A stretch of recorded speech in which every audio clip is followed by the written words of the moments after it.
Multiple pharmaceutical companies are simultaneously getting hit with coordinated securities fraud investigations in what could be the biggest pharmaceutical fraud crackdown in history.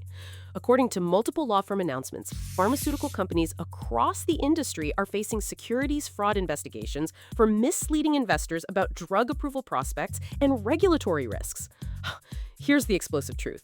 This coordinated legal assault suggests systematic problems throughout the entire pharmaceutical industry. The pattern of misleading investors about drug approval prospects shows this isn't isolated fraud, but industry-wide deception. Securities fraud investigations are examining whether pharmaceutical companies made false statements that artificially inflated stock prices during specific time periods.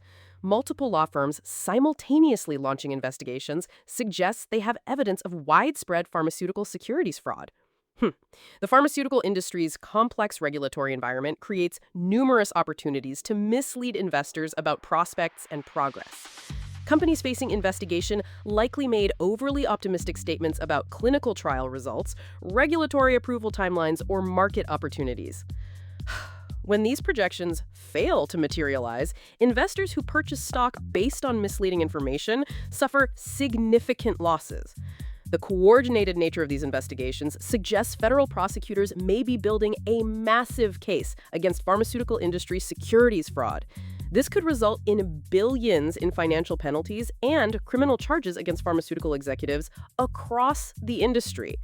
The investigations highlight broader problems of pharmaceutical industry transparency and the challenges investors face in evaluating technically complex, highly regulated companies. Investors who purchased securities during relevant periods may be eligible for class action lawsuits if investigations reveal securities violations.